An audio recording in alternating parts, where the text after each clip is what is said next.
आसिम मुनीर साहब, आपको मैं ये कहना चाहता हूं कि इस वक्त फौज ने आपको इलेक्ट नहीं किया है। आप ये सोच रहे हैं कि आप फौज के कंधे के ऊपर आप यहां 10 साल बैठेंगे। पाकिस्तान के अंदर इस वक्त जो हालात जा रहे हैं, आप इस पर पहले फोकस करें कि आपने इस इक्तदार को लंबा करने के लिए क्या क्या कुछ नहीं किया। पहले आपने 9 मई किया, जो फॉल्स फ्लैग ऑपरेशन था, ताकि आप इस बहाने पीटीआई को मुकम्मल तौर पर क्रश कर दें। जब इलेक्शन हुए, पीटीआई ने इलेक्शन स्वीप किया।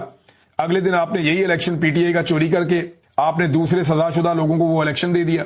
आपने जजेस को कंट्रोल करना चाहा, इसके लिए आप 26वीं आईनी तरमीम लेकर आए। इस तरमीम से आपने जजेस को एक सरकारी इदारा बना दिया, इनको कंट्रोल में ले आए। नंबर 3, एक और बात की कि आपने मीडिया को मुकम्मल तौर पर कंट्रोल कर दिया।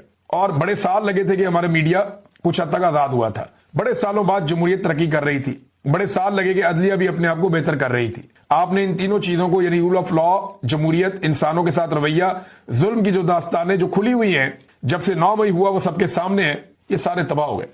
नंबर 4, इमरान खान साहब ने कहा कि सबसे बड़ी चीज इस वक्त पाकिस्तान में सबसे कम इन्वेस्टमेंट आई है। पाकिस्तानी तारीख में इन्वेस्टमेंट इन्हीं वजूहात की वजह से कम हो गई है। इसका नतीजा ये हुआ कि आज आपके 45% लोग गुर्बत की लकीर से नीचे चले गए हैं। ये तो खान साहब पिछली रिपोर्ट बता रहे हैं ना, अब नई रिपोर्ट आई ना सैलाब के बाद, तो पता चलेगा कि ये लोग 50% से भी बढ़ गए हैं, जो पाकिस्तान में इस वक्त गुर्बत का इंडेक्स है। अब तक जितना पाकिस्तान ने कर्जा लिया था, इस हुकूमत ने 3 साल में उतना ही कर्जा डबल कर दिया। यानी जितना कर्जा पाकिस्तान बनने से लेकर अब तक लिया गया ना, इमरान खान साहब की हुकूमत के आखिरी दिन तक, उतना ही कर्जा ये हुकूमत ने पिछले 3 साल में ले लिया। ये सिंपल मैं आपको करूं, मैंने थोड़े दिन पहले आपको बताया भी था, थोड़ा ही फर्क रह गया बिल्कुल। जितना कर्जा पाकिस्तान बनने से लेकर इमरान खान के दौरे हुकूमत तक पाकिस्तान ने लिया, 70 सालों से ज्यादा की एक तारीख है, 75 साल तक जितना कर्जा पाकिस्तान ने लिया, उतना कर्जा इन्होंने 3 साल में ले लिया। ये है आसिम मुनीर साहब की और शहबाज शरीफ साहब की मुश्तरका कारकर्दगी। और जो SIFC इन्होंने बनाई है, उसका नतीजा क्या निकल रहा है? वो एक बड़ा फेलियर है। उसने पाकिस्तान को टके का कुछ नहीं दिया। 78 साल की, यानी 1972 के बाद, अगर पाकिस्तान की सारी तारीख आप उठाएं तो 1972 के बाद पहली मरतबा ऐसा हुआ पिछले 53-54 साल में कि पाकिस्तान में इतनी कम सरमायाकारी आई है। बेड़ा ही गर्क हो गया सरमायाकारी का, कि सरमायाकारी के लिए आर्मी चीफ ने एक इदारा बनाया था, SIFC। ये तो हालात है। अच्छा, इसके बाद जी वो कहते हैं कि 47 बिलियन डॉलर था पहले, अब 90 बिलियन डॉलर तक चला गया है। आपने इस कौम को दुगना कर्जा करके मकरूज कर दिया है। अच्छा जी, एक और सबसे आम पॉइंट अफगानिस्तान का है। 4थी या 5वीं दफा ये मैंने कहकर भेजा है कि सबसे पहले आपने अफगानिस्तान को धमकियां दी, उसके बाद यहां जो अफगानी थे उनको धक्के देकर पाकिस्तान से निकाला गया।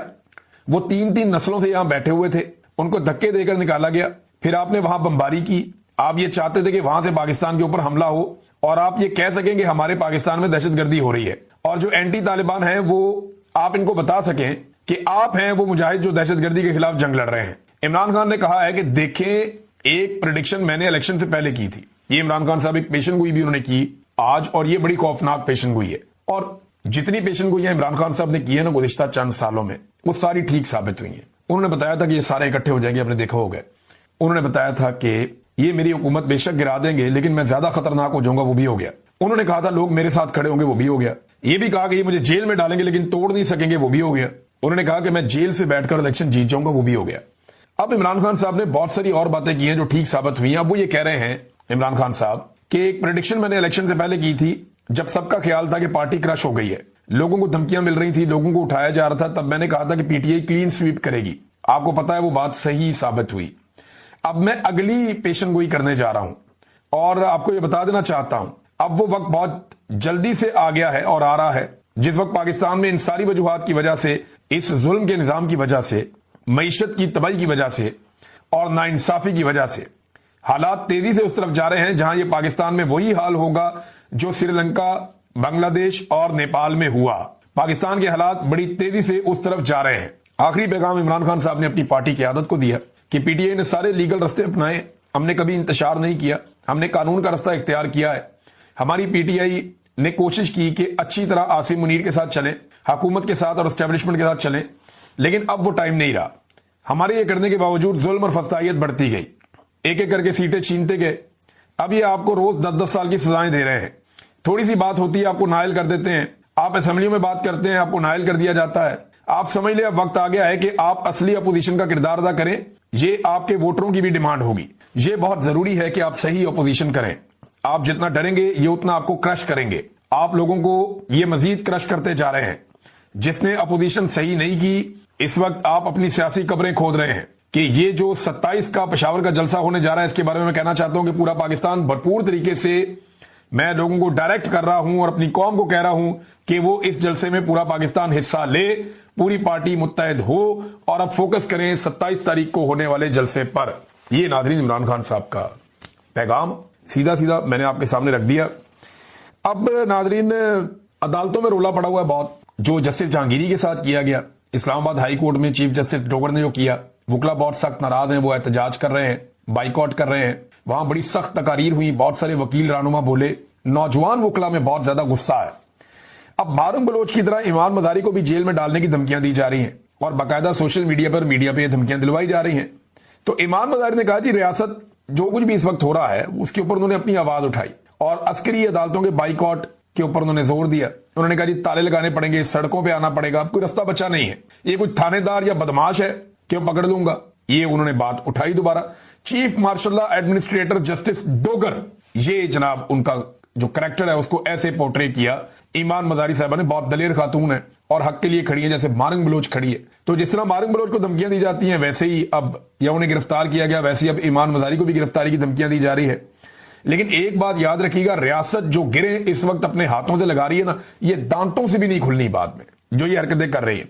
ये दाग इनके ऊपर लगे रहेंगे, ये साफ नहीं होंगे जब तक कि ये जो मुजरिम है इस वक्त एस्टेब्लिशमेंट में, ये सारे कटहरे में नहीं आते, तब तक ये दाग नहीं धुलने वाले। अच्छा नाज़रीन, एक और खबर है, तिजारती खसारा पाकिस्तान का बढ़ गया है और खबर यह है कि ये जो अगस्त का महीना अभी गुजरा है, इस महीने में $2 अरब से जायद का पाकिस्तान को बरामदात में, यानी पाकिस्तान की जो बरामदात है उसमें कमी हो गई है ना, 10% मजीद कमी हो गई। तो हमारा जो तजारती खसारा है वो $2 अरब से जायद हो गया अगस्त के महीने में। तो SIFC किधर है? सफेद हाथी है, कोई टके का काम नहीं किया। ना पाकिस्तान में सरमायाकारी आ रही है, ना हमारी एक्सपोर्ट्स के अंदर इजाफा हो रहा है, ना हमारी सयाहत बेहतर हो रही है, ना हमारा अमन व अमान बेहतर हो रहा है। हम सिर्फ अपने घर का सामान बेच रहे हैं, हम सिर्फ अपनी मादनियात बेच रहे हैं, हम अपने घर में, और उसके बाद फिर आप कोई ऑपरेशन की तरफ जाएं तो वो ज्यादा बेहतर तरीका है। बहरहाल यहाँ पे एक और ड्रोन हमला हुआ, एक और अफसोसनाक वाकया। अब नादरीन, कल के दिन में अलीमा खानम जाएंगी दोबारा अपनी बहनों के साथ इमरान खान साहब से मुलाकात करने के लिए। उस्मा खानम, अलीमा खानम और नौरीन खानम, ये इमरान खान साहब की तीनों बहनें जाती हैं, हर हफ्ते अडयाला जेल के बाहर जाकर बैठ जाती हैं कि हमारे भाई से मुलाकात करवाओ। लेकिन इन्हें नाकों पे रोक लिया जाता है, फिर इनके ऊपर रात गए तशद्दुद किया जाता है और हर मर्तबा टॉर्चर करके, गिरफ्तार करके इन्हें कहीं दूर दराज इलाके में छोड़ दिया जाता है। ये रूटीन हम बड़े लंबे अरसे से देख रहे हैं। लेकिन इस मर्तबा अलीमा खानम ने खुद अपने मुंह से यह कहा कि बड़ी तादाद में लोगों को आना चाहिए। उन्होंने कहा कि 10,000 लोग वहां पे पहुंचे तो सूरत कुछ और होगी। अब पाकिस्तान तहरीक इंसाफ ने, जो पंजाब में उनकी तंजीम है या उहदेदारान है, उन्होंने अनाउंसमेंट्स करना शुरू कर दिए और अपने उहदेदारान को और कारकुनों को अडयाला के बाहर पहुंचने की हदायत जारी कर दी। खैबर पख्तूनख्वा से भी पाकिस्तान तहरीक इंसाफ के कारकुन अगर आते हैं, लेकिन 10,000 बंदा बहुत बड़ी तादाद होती है। ये नॉर्मली जो जलसे होते हैं ना पॉलिटिकल पार्टीज के, ये 4-5-6 हजार बंदों से जलसा हो जाता है और 5-6 हजार बंदा खड़ा होता है तो ये बाद में रोला डाल देते हैं जी 1 लाख बंदे का हमने जलसा किया, और वो टीवी पे लगता भी ऐसे ही है, कैमरे का कमाल है। और अगर 10,000 बंदा हकीकतन वहां पे आ जाता है अडयाला जेल के बाहर, तो आप ये समझेंगे एक बहुत बड़ी नौयत के जलसे वाली सूरत बन जाएगी। और फिर हुकूमत के लिए इतने लोग अगर वहां पे टिक जाएं, यानी रात गए तक अगर 1,000 बंदा भी हो, तो फिर हुकूमत टॉर्चर नहीं कर सकती, उनके ऊपर तशद्दुद नहीं कर सकती, वाटर कैनन का इस्तेमाल नहीं कर सकती। अब अलीमा खानम जाएंगी, उनकी बहनें जाएंगी, देखते हैं क्या होता है। देखिए, इमरान खान साहब से मुलाकात ना होना एक बड़ी तशवीशनाक बात है, ये आम बात नहीं है, छोटी बात नहीं है। एक साबिक वजीर आजम है, उसको बिल्कुल कैद तन्हाई में डाल देते हैं और उससे बात नहीं होने देते उसकी फैमिली की, उसके वकला की, उसकी पार्टी की, उसके लोगों की।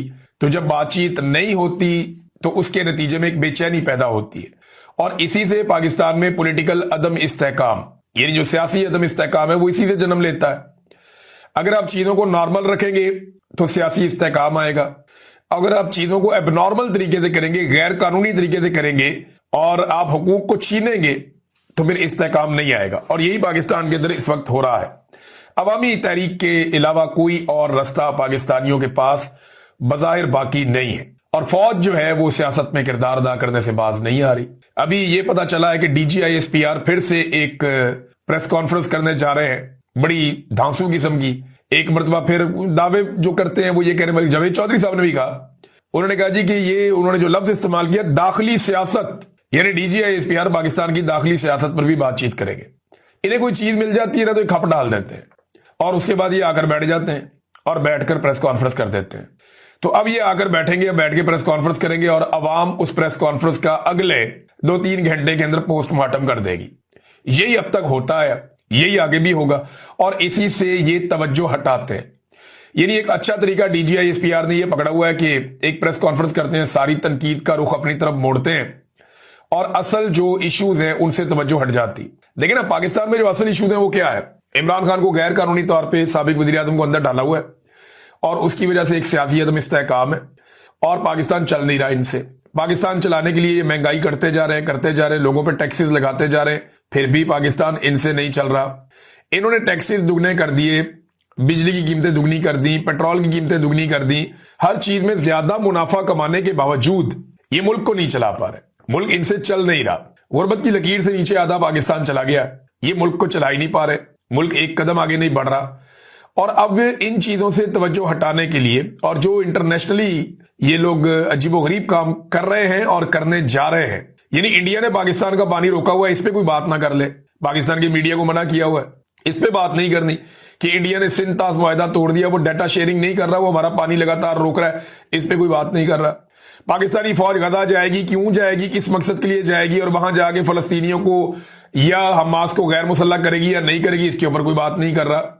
अभी मिडल ईस्ट के अंदर जो मुख्तलिफ ममालिक के बीच में एक टेंशन वाली सूरत हाल पैदा हुई यमन को लेकर, उसके ऊपर भी मीडिया को अलाउ नहीं किया जा रहा कि मीडिया उसके ऊपर बात करे। और जो वेनेजुएला में हुआ उसके ऊपर पाकिस्तानी हुकूमत को एक सख्त रद्देमल देना चाहिए था, जो माइक पोम्पियो ने स्टेटमेंट दिया उसके बाद, उस पर भी कोई बात नहीं कर रहा। तो जब आप प्लस माइनस करते हैं ना इन सारी चीजों को, तो ये तवज्जो हटाने के लिए एक आधी प्रेस कॉन्फ्रेंस डाल देते हैं, फिर वो प्रेस कॉन्फ्रेंस के अंदर सारी चीजें एक्सपोज होती हैं, तो फिर तवज्जो हटाने के लिए फिर कोई XYZ बंदा रीलॉन्च हो जाता है। जैसा कि प्रेस कॉन्फ्रेंस के बाद जब उसका पोस्टमार्टम होता है तो फैसल वाडा आ जाते हैं, ताहिर अशरफी आ जाते हैं, ऊन चौधरी आ जाते हैं, इस किस्म के कैरेक्टर मार्केट में आ जाते हैं और बहुत ही काम खराब हो जाए तो पाकिस्तान तहरीक इंसाफ को छोड़ने वाले इमरान इस्माइल साहब वगैरह उनको भी ले आते हैं कि आ जाओ भाई रेस्क्यू करो अब आके। तो ये बार बार पंगा लेते हैं और बार बार फंस जाते हैं। फजलुर रहमान ने कहा था कि आप पंगा ना लें, उन्होंने कहा ये वो क्या होता है, उन्होंने कहा जब आप लेंगे ना तब आपको पता चलेगा कि ये पंगा होता क्या है। नादरीन, एस्टेब्लिशमेंट जो है ना वो बयानिए के ऊपर बड़ी हसास हो चुकी है। यानी हसास तो वो हो ना जिसको पता हो कि अब उसके पास कोई इज्जत बाकी है। एस्टेब्लिशमेंट ने अपने कपड़े उतार दिए, चौक में खान साहब ने रख के सबको बेनकाब कर दिया है। तो अब इस एस्टेब्लिशमेंट को इस बात की फिक्र करने की क्या जरूरत है कि लोग उनके बारे में क्या सोचते हैं। यानी थोड़ा अरसा पहले राणा सनाउल्लाह साहब ने एक बयान दिया था और यह सच्चा बयान है, मैं इसका खुद भी गवाह हूं। राणा साहब ने कहा कि मुझ पर मुकदमा जनरल बाजवा की हदायत पर DG ANF ने बनवाया था। ये एंटी नार्कोटिक फोर्स का जो DG था वो फौजी होता है, उसने मेरे ऊपर मुकदमा बनाया था और जनरल बाजवा की हदायत पर बनाया था। ये जनाब बड़ा क्लियर स्टेटमेंट दिया राणा सनाउल्लाह ने। बल्कि राणा सनाउल्लाह ने यह भी कहा था कि ये शिकवा भी मैंने जनरल बाजवा से किया था। अच्छा, मैं क्योंकि इस सारे मामले में राणा सनाउल्लाह के साथ खड़ा हुआ था कि यार ये ज्यादती है, ये ना करो, तो राणा सनाउल्लाह मेरा शुक्रिया अदा करने आए थे जेल से निकलने के बाद। तो मैंने उन्हें उस वक्त भी बताया था कि राणा साहब आपके मामले में हुकूमत का मसला नहीं है, मसला एस्टेब्लिशमेंट का है। और मैंने उनको यह भी बताया था कि हम मीडिया वालों के ऊपर दबाव हुकूमत ने नहीं डाला जब हमने आपका साथ दिया या आपके बारे में पॉजिटिव रिपोर्टिंग की। सिर्फ शहरयार अफरीदी, क्योंकि वो ANF के अंदर मिनिस्टर थे वहां पे, तो वो वहां पे काबू आए हुए थे। उनके अलावा ज्यादातर PTI के लोग कह रहे थे कि राणा सनाउल्लाह के साथ ज्यादती हो रही है और हुकूमत ने आपके खिलाफ नहीं किया, क्योंकि हुकूमत ने हमारे ऊपर कोई रद्द-ए-अमल नहीं दिया हमारी रिपोर्टिंग के खिलाफ। हमें एस्टेब्लिशमेंट दबाव डालती रही है कि राणा सनाउल्लाह के मामले में आप इस खबर को ना दें या इससे बाहर रहें। ये मैंने राणा सनाउल्लाह साहब को अपने घर में बैठ के बताया था और राणा सनाउल्लाह साहब ये जानते हैं कि उन पर मुकदमा किसने करवाया। अब हुआ यह कि राणा साहब ने जब ये कह दिया कि जनरल बाजवा ने मेरे पे मुकदमा करवाया था और हुकूमत का कोई काम नहीं था, उसमें जनरल बाजवा इसमें इन्वॉल्व था और DG ANF जो है उसको इस्तेमाल किया गया था। बाद में आपको याद होगा बैठ के DG ANF ने जाके हलफ उठा लिया जनरल बाजवा के सामने। कुछ लोग कहते हैं ये ताहिर अशरफी ने कहानी सुनाई है, लेकिन एक्चुअली वो जो हलफ वाला मामला है वो शहरयार अफरीदी के सामने वो मामला हुआ है और शहरयार अफरीदी ने कहा जी मैं हलफ उठा लेता हूं इस बुनियाद के ऊपर। तो वो शहरयार अफरीदी भी इस्तेमाल हो गया अच्छा, अब आप यहां पे आए कि थोड़े अरसा पहले इसमें, अब जब ये राणा सनाउल्लाह ने स्टेटमेंट दिया था, पहले ताहिर अशरफी साहब को मैदान में लाया गया। ताहिर अशरफी ने कहा कि जनाब मैं बैठा जनरल बाजवा के साथ और मैंने उससे कहा, फैज हमीद भी बैठा था, जनरल बाजवा भी बैठा था, मैंने उससे कहा कि जनाब ये आप क्यों कर रहे हैं, ये आपने राणा सनाउल्लाह को क्यों पकड़ा और ये झूठा मुकदमा है। तो जनरल बाजवा ने कहा कि मेरे जर्नैल ने कसम खाई है, हलफ लिया है, अल्फन कहता है कि जनाब ये मुकदमा ठीक है। तो फिर ताहिर अशरफी को मशवरा भी उन्होंने दे दिया कि इमरान खान से जाके आप बात कर लें। भाई जब आपके जर्नैल ने आपके सामने हलफ लिया है जनरल बाजवा, तो बात आप करें ना, इमरान खान के बाद किधर भेज दें ताहिर अशरफी को। तो ताहिर अशरफी इमरान खान से जाके मिला और वहां पे ताहिर अशरफी ने गोल गोल करके इंटरव्यू में स्टेटमेंट दिया, जनाब फिर आप समझते हैं वो बुशरा बीबी पे भी तनकीद करते थे राणा सनाउल्लाह साहब। तो ये गोल मोल कर रहा है। मैं आपको बताता हूं कि इमरान खान और ताहिर अशरफी के बीच में क्या बात हुई होगी, क्योंकि मैं इमरान खान को भी जानता हूं और ताहिर अशरफी को भी जानता हूं, दोनों को बहुत अच्छी तरह जानता हूं।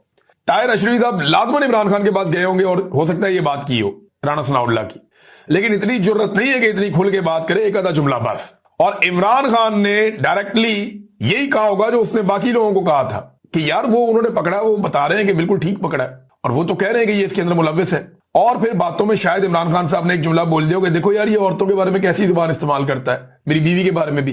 तो ये बंदा गिला कर देता है किसी जगह पे अगर कोई बात हो तो। अब ताहिर अशरफी बड़ी चालाकी के साथ चीजों को मिक्स करके ये गेम डाल रहे हैं कि नहीं राणा सनाउल्लाह को इमरान खान ने पकड़ा था, बाजुआ बेकसूर है। वाह जी वाह, कमाल हो गया आपका। ये कल को ताहिर अशरफी कहेगा कि इमरान खान को मरियम नवाज ने और शहबाज शरीफ ने पकड़ा था, आसिम मुनीर बेकसूर है, ये कल को ये भी कहेगा। यानी ये आदमी को पता है कि मेरी साइड क्या है, इसने हमेशा पॉलिश वाली साइड पे रहना है, दूसरी साइड पे नहीं आना। ताहिर अशरफी बड़ा क्लियर है। राणा सनाउल्लाह पे मुझे हैरत हो रही है कि राणा सनाउल्लाह ने दोबारा स्टेटमेंट दे दिया इस बारे में, और अब वो कहना शुरू हो गया कि मेरे खिलाफ झूठा मुकदमा करवाया, आज ये मुकाफाते अमल का सामना कर रहे हैं, अब मजलूम बनने की बजाय अपने जुर्मों को तस्लीम करें। तो जनरल बाजवा कब पकड़ा गया जिसने आपके खिलाफ झूठा मुकदमा करवाया? राणा साहब, जनरल बाजवा तो मौजों में है, वो कभी यूरोप जाता है, कभी दुबई जाता है, कभी पाकिस्तान जाता है, एंजॉय कर रहा है अपनी लाइफ। तो जनरल बाजवा तो लाइफ एंजॉय कर रहा है। आपने गवाहियां दी, आपकी पूरी पार्टी ने गवाहियां दी, ख्वाजा आसिफ ने गवाहियां दी, हर बंदे ने कहा कि इससे बड़ा फ्रॉडिया कोई नहीं था, साबिक आर्मी चीफ जनरल बाजवा, और उसके खिलाफ एक्शन भी कोई नहीं हुआ। ये कौन सा मकाफाते अमल है जिसमें सियासतदान ही फंस जाता है हमेशा, जिसने किया ही कुछ नहीं, और जर्नैल इसमें हमेशा बच जाता है क्योंकि आने वाला जर्नैल उसको बचाता है और आने वाला सियासतदान पिछले सियासतदान को तुम देता है। ये राणा सनाउल्लाह साहब आवे का आवा बिगड़ा हुआ है। जब तक आप सेट नहीं होंगे ना, कल को मुझे आप लोग भी जेलों में नजर आ रहे हैं। यही जर्नैल उठा के, या इनके बाद आने वाले जर्नैल जो आजकल ब्रिगेडियर होंगे, कोई मेजर होगा, ये उठा के आप लोगों को फिर जेलों में डालेगा। ये मेरा क्लिप निकाल के सुन लेना आप लोग, क्योंकि आप लोग सीधे होने के लिए तैयार नहीं है, आप आज भी इस्तेमाल होते चले जा रहे हैं। नादरीन, इमरान खान की मकबूलियत से अब खौफ तो है ना। देखें, गाने के बाद वलीमा आ गया। मैंने आपको बताया था ना, वर्ल्ड सिटी के अंदर एक प्रोग्राम हुआ म्यूजिक का, और उस प्रोग्राम के अंदर बहुत लोगों ने कहा जी नकदा कोका गा दो। वो बेचारा कवाल था फराज अहमद खान, उसने वो गा दिया, वो मुकदमा हो गया, वो बेचारा जमानतें कराता फिर रहा है। अब एक वलीमा हो रहा था, उस वलीमे के अंदर इमरान खान साहब की फोटो निकाली और लोगों ने उसके ऊपर नारे लगा दिए इमरान खान के, कैदी नंबर 804 के। जोश जज्बा आ गया। पुलिस ने जनाब बंदे गिरफ्तार कर लिए। पुलिस ने 7 बंदे गिरफ्तार कर लिए। रिपोर्ट ये आ रही है जनाब के, क्योंकि वहां पे लोगों में जोश पैदा हो गया था, लोग गर्म हो गए थे। भाई लोगों को बिल्कुल ठंडा ही रहना चाहिए अब, क्योंकि जो जहां पे थोड़ा सा भी गर्म हो गए उसके अंदर सियासी जज्बात आएंगे। ये मार्शल लॉ का दौर ना, डिक्टेटरशिप का, उठा के उसको सीधा जेल के अंदर बंद। यहां से आप अंदाजा करें, बाहर हर खंबे के ऊपर फोटोगर्दी हो रही है। जिधर दिल किया मरियम नवाज का फोटो लगा दिया, आसिम मुनीर का फोटो लगा दिया, शहबाज शरीफ का फोटो लगा दिया, नवाज शरीफ का फोटो चिपका दिया। इन्होंने लगा लगा के बाहर फोटोगर्दी करके तबाही फेर दी। और वो चादर और चार दीवारी के अंदर अगर कोई इमरान खान का फोटो उठाए तो वहां से भी 7-7 बंदे उठा के ले जाते हैं। ये इस वक्त इनकी सूरत हाल है। अब नाज़रीन, तहरीक तहफ़्फ़ुज़ आईन ने पाकिस्तान ने एक बड़ा फैसला किया। जो इतला आई है उसके मुताबिक वो लाहौर का दौरा करने जा रहे हैं। अब ये लाहौर का दौरा करने जा रहे हैं, 4 जगह पे इनका इस्तकबाल होगा, लेकिन ये जीटी रोड से जाएंगे, ये मोटरवे से नहीं जाएंगे। जीटी रोड में अभी तक जो तय हुआ है, वैसे तो ये अगर मोमेंटम पकड़ गया तो हर जगह पे उनका इस्तकबाल होगा, लेकिन अभी तक जो तय हुआ है वो गुजरात, गुजरावाला, शादरा और लाहौर, यहां पे इस्तकबाल किया जाएगा तहरीक तहफ़्फ़ुज़ आईन पाकिस्तान की लीडरशिप का। और इसके बाद ये दाता दरबार भी जाएंगे, मीनार पाकिस्तान भी जाएंगे, अल्लामा इकबाल के मज़ार पे जाएंगे। 3 दिन ये लाहौर में रहेंगे, मुख्तलिफ तकरीबात में शिरकत करेंगे, पंजाब असेंबली भी जाएंगे, प्रेस क्लब भी जाएंगे। तो डिफरेंट इनके इवेंट्स हैं और बड़े इवेंट्स हैं। और 3 दिन के अंदर ये दोबारा से लाहौर में मोमेंटम बनाने की कोशिश करेंगे, तो एक पॉलिटिकल माहौल खुल सकता है अगर इस किस्म की एक्टिविटीज हों तो। सुहेल अफरीदी साहब ने वकला से खिताब किया है और ये इंपॉर्टेंट खिताब है। यहाँ उन्होंने कुछ वकला को गैरत दिलाने की काफी कोशिश की इस्लामाबाद में। उन्होंने कहा जी इमरान खान हम सबकी जंग लड़ रहा है, हमें मुत्तहिद होना होगा, हमने इस जबर के खिलाफ खड़े होना है। आज अगर किसी का 1% भी जमीर बचा है तो वो 26वीं और 27वीं आईनी तरमीम के खिलाफ खड़ा होगा। फिर सुहेल अफरीदी ने कहा जी कि खैबर पख्तूनख्वा की तमाम सियासी जमातों ने मुतफिका तौर पर फैसला किया कि मिलिट्री ऑपरेशन नहीं होना चाहिए, लेकिन अब मिलिट्री ऑपरेशन की तैयारी हो रही है। ये बदमाशी है, बंदूक की नोक पर बदमाशी होती है, हम अवाम की हिफाजत करेंगे, ये भी सुहेल अफरीदी ने कहा। फिर उन्होंने कहा वकला पर बहुत बड़ी जिम्मेदारी है, वकला अगर आज खड़े ना हुए तो फिर आने वाली नस्लें हम पर और आप पर थूकेंगी, वकला को खड़ा होना होगा। सुहेल अफरीदी ने वकला को बहुत गैरत दिलाने की कोशिश की है, लेकिन वकला की तहरीकें पाकिस्तान में जब जब चली है, जो बड़ी तहरीकें हैं जिनकी मैं बात कर रहा हूं, उनके पीछे एस्टेब्लिशमेंट और सियासी जमातों का पैसा, यानी एस्टेब्लिशमेंट वकला के पीछे खड़ी होती है और सियासी जमातें अपना बहुत पैसा इस्तेमाल करती हैं, तो फिर वकला तहरीक चलती है। पाकिस्तान में वकला की कोई एक भी ऐसी तहरीक मुझे को बड़ी जो पूरे मुल्क में चली हो ऐसी मुझे याद नहीं है जिसमें सियासी जमातों का बड़े पैमाने पर पैसा इन्वॉल्व ना हो या खुद से कोई वकीलों ने चला दी हो। लेकिन अब वक्त आ गया है, पाकिस्तान को फैसला करना पड़ेगा, वकीलों को भी फैसला करना पड़ेगा। नाज़रीन, एक प्रोपेगेंडा पाकिस्तान में रोजाना की बुनियाद पे होता है कि पीटीआई बहुत गालम गलोच करती है, ये सोशल मीडिया बहुत गालम गलोच करता है, ये हम पे बहुत तनकीद करते हैं, ये हमें बहुत जलील करते हैं। मैं ना अब आपके सामने एक चीज रखने जा रहा हूं, ये हो क्या रहा है। देखिए, होता ये था कि पहले सिर्फ अखबार और टीवी होता था, इसमें ना एक तरफा ट्रैफिक है, आप वापस जवाब नहीं दे सकते, आप मैसेज नहीं कर सकते, आप पैगाम नहीं दे सकते, आप वापस कुछ भी नहीं कर सकते। वो जो कह रहे हैं वही आपको सुनना पड़ेगा। तब आप सिर्फ सुनने वाले होते थे, आप बोलने वाले नहीं होते थे। तब आपकी अपनी कोई राय नहीं होती थी, आप सिर्फ राय को सुनने वाले होते थे। पसंद आए ना आए वो आप तक पहुंचती थी। ये जितने भी बड़े बड़े एंकर्स हैं, सहाफी हैं, ये वन साइडेड कॉलम लिख देते थे, खबर लिख देते थे, टीवी पे तजिया कर देते थे, आप उसको सुन लेते थे, आप वापस जवाब नहीं दे पाते थे क्योंकि मीडिया पे इनका कंट्रोल था। ये जितने भी बड़े बड़े सियासतदान हैं, ये नंगी तस्वीरें फेंकते थे, इनकी मर्जी थी क्योंकि एलीट है ना, पॉलिटिकल एलीट थी, एस्टेब्लिशमेंट पॉलिटिकल एलीट, जो दिल करता था ये करते थे। ये किसी को कुत्ता कह देते थे, किसी को कुत्ते नहलाने वाले कह देते थे, कभी किसी की नंगी तस्वीरें बनाकर फेंक देते थे, कभी किसी को गद्दार कह देते थे, कभी किसी को सिक्योरिटी रिस्क कह देते थे, और आपको सुनना पड़ता था इसलिए कि वन वे ट्रैफिक चल रहा था, आप जवाब दे ही नहीं पाते थे। तो इसलिए सब कुछ ठीक चल रहा था और इन्होंने घटिया तरीन गंदी गालियां तरीन दी इन्होंने। यानी इतनी बदबूदार और गटर सियासत और सहाफत कभी नहीं हुई जो माजी में होती रही है। फिर एक वक्त आया कि पाकिस्तान में सोशल मीडिया आ गया। अब गरीब आदमी के पास भी अपना चैनल था, पीटीवी के मुकाबले में, जियो के मुकाबले में, एयरवाई के मुकाबले में। गरीब आदमी ने वापस जवाब देना शुरू किया। पाकिस्तान के एक आम से नौजवान ने उठकर सवाल उठाना शुरू किया, उसने अपने एंगल से चीजों को देखना शुरू किया और मिडिल क्लास जो है वो पाकिस्तान का बयानिया बनाना शुरू हो गई। इन सबको आग लग गई कि गाली देने का एनओसी तो हमारे पास है, चोर और डाकू कहने का एनओसी तो हमारे पास है, नंगी तस्वीरें फेंकने का एनओसी तो हमारे पास है, लोगों के ऊपर कीचड़ उछालने का एनओसी तो हमारे पास है, किसी के करैक्टर पे सवाल उठाने का एनओसी तो हमारे पास है। ये लोग कहां से आगे जो हमसे ही सवाल कर रहे हैं? ये सारा काम तो हमने करना था हमेशा। ये नीचे से ये गरीब लोग, गरीब गुरबा, कीड़े मकोड़े, ये कैसे सवाल कर सकते हैं? ये है वो तकलीफ जिसे ये गालम गलोच कहते हैं। लोग इतनी गाली देते नहीं जितना लोगों को ये बदनाम करते हैं। लोग दलील के साथ बात सामने रखते हैं। मैं ये देखता हूं बहुत थोड़े से अकाउंट है, चंद 10% होंगे जो गंदी गाली देते हैं, बदतमीजी करते हैं, और उनमें से मैं आपको बताऊं ज्यादातर अकाउंट नून लीग के हैं। नून लीग की सियासत के अंदर गाली को अप्रिशिएट किया जाता है। आप देखें ना, गंदी और घटिया गालियां देने वाले, माओ बहनों को जलील और रुसवा करने वाले शरीफ खानदान के पहलू में आपको हमेशा नजर आते हैं अक्सर, और मरियम नवाज उन सबको फॉलो भी करती हैं और ये बहुत पसंद करते हैं गाली देने वाले शख्स को। मैं शरीफ खानदान की बात कर रहा हूं, पूरी पार्टी की बात नहीं कर रहा। इसमें इज्जतदार लोग भी हैं, मैं उनको बाहर रखता हूं। तो शरीफ खानदान गालम गलोच को बहुत अप्रिशिएट करता है। वो अपने पहलू में ऐसे लोगों को खड़ा करना पसंद करते हैं जो जितने ज्यादा बदजबान हो वो उतना ज्यादा उनकी लीडरशिप के करीब हो जाता है। और इस फार्मूले पे बहुत सारे लोग आपने देखे बड़ी बड़ी सीटों पे पहुंच भी गए। तो जनाब, मामला ये है कि पीटीआई के लोग या आम पाकिस्तानी गालम गलोच नहीं करते, वो तो सवाल पूछते हैं कि ये चोरी है, इसका जवाब दो, ये मामला, इसका जवाब दो, तो ये कहते हैं गालम गलोच हो रही है। एक्चुअली इनको आदत नहीं है, इन्हें आदत पड़ी हुई थी कि हम कहेंगे लोग सुनेंगे। पहली दफा लोग कह रहे हैं, इनको सुनना पड़ रहा है, तो इनको मुसीबत पड़ गई है। ये है नादरीन मामला, इस पर घबराने की जरूरत नहीं है। तुन के रखो इन्हों, ऐसी तैसी इनकी, इनसे सवाल भी करे, इनसे जवाब भी मांगे, इन्हें देना पड़ेगा। ईमान मजारी इसकी एक मिसाल है, उनके शौहर हादी अली चट्ठा।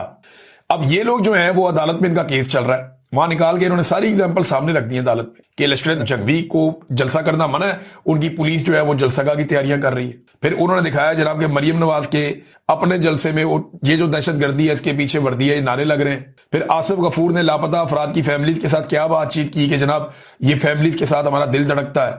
ये सारा निकाल के उन्होंने सुनवाया वहां पे गवाह को, अनीसुर रहमान को बताएं इसके बारे में। मैं इस पे बात ही नहीं करता। यानी वो करें तो सब ठीक है, ये करें तो गलत है। यानी साडा कुत्ता कुत्ता, ताडा कुत्ता टॉमी, यानी ये तो अजीब बात है ना। नाज़रीन, एक बड़ी खबर जो है वो ईरान के हवाले से है। डोनाल्ड ट्रंप ने एक मरतबा फिर ईरान को बहुत सख्त धमकी लगाई है और उन्होंने कहा जी मजीद मुजाहिरीन अगर मारे गए तो अमेरिका जोरदार हमला कर सकता है। देखिए ये ईरान का अंदरूनी मामला है, हलाकतें ज्यादा से ज्यादा भी हो गई तो चंद दर्जन होंगी, लेकिन अगर अमेरिका ने एक बड़ा हमला कर दिया तो सैकड़ों हजारों मारे जाएंगे। ईरान के लिए एक बड़ी मुश्किल सूरत है बड़े लंबे अरसे के बाद कि उनकी हुकूमत के खिलाफ उनकी आवाम अब खड़ी हो रही है। और अमेरिका को बड़े अरसे से जिस एक मौके की तलाश थी, ये मौका भी उन्हें मिल गया इस छोटी सी तहरीक की सूरत में। अब ये बढ़ती जा रही है। तो ईरान की कैपेसिटी पहले ही अमेरिका चेक कर चुका है कि उनकी लड़ने की कैपेसिटी क्या है। तो रूस और चीन बराह रास्त इस लड़ाई में आएंगे नहीं, ये भी सबको अंदाजा है।